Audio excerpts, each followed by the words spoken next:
So the chapter which we were discussing was Is Matter Around Us Pure? तो उस chapter के page 18 वाले इन text question answers को भी अब डिस्कस कर लेते हैं.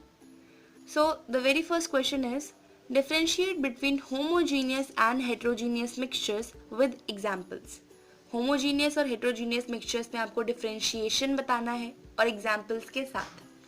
तो homogeneous mixture वो mixture होता है जिसमें पूरी mixture में composition same होती है ना. Throughout the mixture the composition is same, the properties of components is same. लेकिन हेट्रोजीनियस मिक्सचर में क्या होता है, एक वेरिएबल कॉम्पोजिशन होती है और उन कंपोनेंट्स के मतलब अलग अलग कंपोनेंट्स की प्रॉपर्टीज अलग अलग होती है. ठीक है. होमोजेनियस मिक्सचर में कोई भी देखकर नहीं बता सकता कि उसमें अलग अलग कंपोनेंट्स मिक्स्ड हैं, मतलब कि कोई भी विजिबल बाउंड्री ऑफ सेपरेशन नहीं होती होमोजेनियस मिक्सचर्स में. लेकिन हेट्रोजीनियस मिक्सचर्स में आप कंपोनेंट्स को क्लियरली अपनी आंखों से देख सकते हो कि भाई ये अलग कंपोनेंट है और ये अलग कंपोनेंट. ओके. और एक एग्जाम्पल भी बता देना है हमें होमोजीनियस और हेट्रोजीनियस का. तो होमोजीनियस का क्या एग्जाम्पल होगा, कॉमन सॉल्ट सोल्यूशन, मतलब कॉमन सॉल्ट इन वाटर, या फिर sugar solution, sugar in water. जब शुगर को वाटर में हम डिजोल्व करते हैं वो मिक्सचर कहलाता है होमोजीनियस मिक्सचर, क्योंकि आप उसे देखकर बिल्कुल भी नहीं बता सकते कि उसमें शुगर भी डिजोल्व है जब तक मतलब सारे पार्टिकल्स छोटे छोटे होकर डिजोल्व ना हो जाए, है ना. ऐसे ही कॉमन सॉल्ट को आप पानी में डिजोल्व कर दो, देखकर नहीं बता सकता कोई इंसान कि अलग अलग कंपोनेंट्स हैं इसमें, है ना. बाउंड्री ऑफ सेपरेशन विजिबल नहीं होती और through out the mixture composition same होती है. अगर आप चीनी को पानी में घोलेंगे और उसका एक सिप लेंगे तो पूरा जो मिक्सचर होगा सेम टेस्ट करेगा, है ना, सेम स्वीटनेस होगी पूरे की. और वही बात करें हेट्रोजीनियस मिक्सचर की, तो जैसे कि आयरन फिलिंग्स प्लस सैंड, है ना, इनका मिक्सचर होता है हेट्रोजीनियस. आपको क्लियरली विजिबल होगा कि कौन से पार्टिकल्स कहाँ हैं, कौन सा कंपोनेंट कहाँ पर है. तो यही चीज़ हमें अपने आंसर में लिखनी है कि homogeneous mixture has same composition and properties through out. Homogeneous mixture में पूरे के पूरे मिक्सचर में कॉम्पोजिशन सेम होती है. अगर बात करें हेट्रोजीनियस की तो it has a variable composition and properties of its different parts are different. तो हेट्रोजीनियस मिक्सचर की कॉम्पोजिशन कांस्टेंट नहीं होती, it has a variable composition. अब चूंकि उसमें अलग अलग कंपोनेंट्स मिक्स हैं तो उन अलग अलग कंपोनेंट्स की प्रॉपर्टीज भी अलग अलग होंगी. ठीक है. सेकेंड पॉइंट ऑफ डिफरेंस है it has no physical boundary of separation between the various constituents. तो होमोजेनियस मिक्सचर में जो अलग अलग कॉन्स्टिट्यूएंट्स मिक्स्ड होते हैं उसमें कोई पर्टिकुलर लाइन ऑफ सेपरेशन नहीं होता, है ना. जैसे मतलब मान लो शुगर सोल्यूशन है, हमने शुगर को पानी में डिजोल्व कर दिया, so there is no line of separation जहाँ से हमें देख के पता चला अच्छा इधर शुगर है और इधर वाटर है. ना, वो मिक्स हो जाता है, पूरा अच्छे से डिजोल्व हो जाता है. So there is no physical boundary of separation between the various constituents of homogeneous mixture. लेकिन हेट्रोजीनियस में ऐसा होता है कि there is visible boundary of separation between the various constituents. आपको देखकर ही पता चल जाएगा अच्छा ये कंपोनेंट इधर है, ये कंपोनेंट इधर है. ओके. एग्जाम्पल देखो, होमोजीनियस का एग्जाम्पल है कॉमन सॉल्ट सोल्यूशन, मतलब कॉमन सॉल्ट प्लस वाटर. ये एक होमोजीनियस मिक्सचर का एग्जाम्पल है. अगर बात करें हेट्रोजीनियस मिक्सचर की तो sand plus iron filings is a good example of heterogeneous mixture. इस मिक्सचर में देखो सैंड को अगर आप आयरन के छोटे छोटे टुकड़ों के साथ मिक्स कर दोगे तो आप खुद सोचो क्लियरली विजिबल होगी ना लाइन ऑफ सेपरेशन कि ये रहे सैंड के पार्टिकल्स और ये रहे आयरन फिलिंग्स. ठीक है. तो ये था हमारा फर्स्ट क्वेश्चन. तो अब अपना नेक्स्ट क्वेश्चन देखते हैं. सो सेकंड क्वेश्चन है how are sol, solution and suspension different from each other. Sol सुन के कंफ्यूज मत होना, सोल मतलब colloidal solution. Okay. So question is colloidal solution, solution, suspension ये आपस में किस तरह से अलग होते हैं. ठीक है. तो हमने पढ़ा था कि सोल्यूशन एक होमोजीनियस मिक्सचर है और इसके पार्टिकल्स इतने ज़्यादा छोटे होते हैं कि आप उन्हें नेकेड आइज से नहीं देख सकते. सस्पेंशन के पार्टिकल्स सबसे ज़्यादा बड़े होते हैं और जो कोलॉइडल सोल्यूशन होता है इनके पार्टिकल्स सोल्यूशन और सस्पेंशन के कहीं बीच में होते हैं. हमने ये भी पढ़ा था कि सॉल्यूशन के जो कंपोनेंट्स हैं आप उसे फिल्ट्रेशन मेथड से सेपरेट नहीं कर सकते क्योंकि पार्टिकल्स बहुत ज़्यादा छोटे होते हैं, फिल्टर पेपर पे कोई पार्टिकल नज़र ही नहीं आएगा आपको. सस्पेंशन को आप फिल्ट्रेशन से सेपरेट कर सकते हैं लेकिन कोलॉइडल सोल्यूशन को भी नहीं कर सकते. ठीक है, सोल्यूशन काफ़ी स्टेबल थे। जो अपने कोलॉइडल सोल्यूशंस थे यानी कि सोल, ये भी स्टेबल थे, but suspensions were very unstable, है ना। सोल्यूशन लाइट को स्कैटर नहीं करता था क्योंकि उसके पार्टिकल्स इतने ज़्यादा छोटे होते थे that they are not able to scatter light, ठीक है। लेकिन कोलॉइडल सोल्यूशन के पार्टिकल्स होते तो छोटे हैं but they are big enough to scatter light through them, और सस्पेंशन के पार्टिकल्स ऑब्वियसली लाइट स्कैटर करते हैं।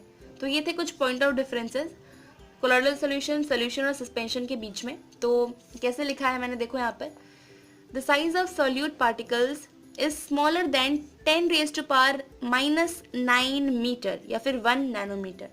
तो सोल्यूशन के पार्टिकल्स 10⁻⁻9 मीटर से भी ज़्यादा छोटे होते हैं।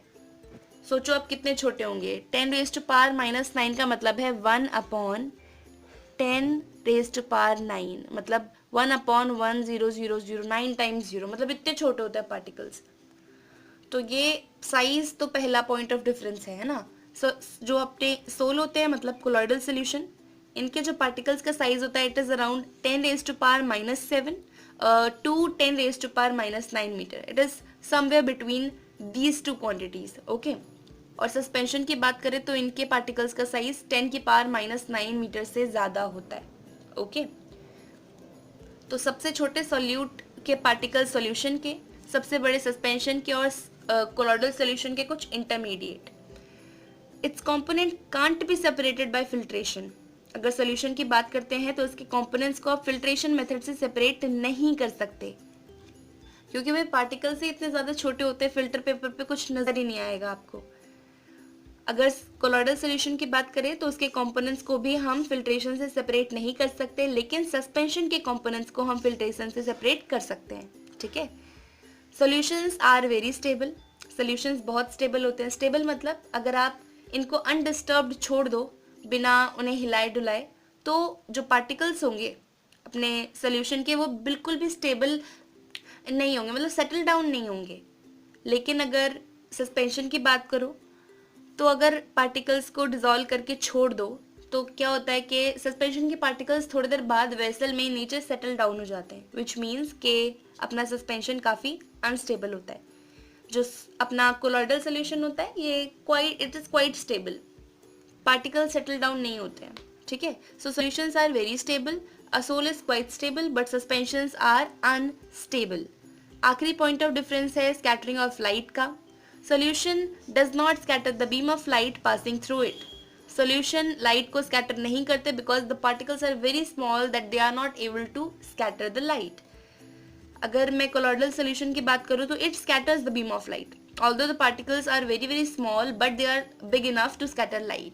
तो इस वजह से कोलॉइडल सोल्यूशन लाइट को स्कैटर करता है, but suspension scatter beam of light. Suspension तो आराम से लाइट स्कैटर करेगा क्योंकि इसके पार्टिकल्स काफ़ी बड़े होते हैं, okay. Now coming to our last question.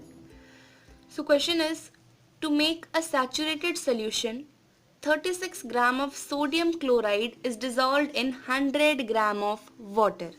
एक सैचुरेटेड सोल्यूशन बनाने के लिए हमने क्या किया, 36 ग्राम सोडियम क्लोराइड ले लिया NaCl प्लस 100 ग्राम ले लिया वाटर, इन दोनों को मिक्स कर दिया एट 293 केल्विन। इस टेम्परेचर पे हमने उन दोनों को मिक्स कर दिया। Find its concentration at this temperature. Question आपसे पूछ रहा है कि आपको इस टेम्परेचर पे अपने सोल्यूशन की कंसंट्रेशन निकालनी है। कंसंट्रेशन दो तरह से हम एक्सप्रेस करते थे, एक मास बाय मास परसेंट और एक मास बाय वॉल्यूम, है ना।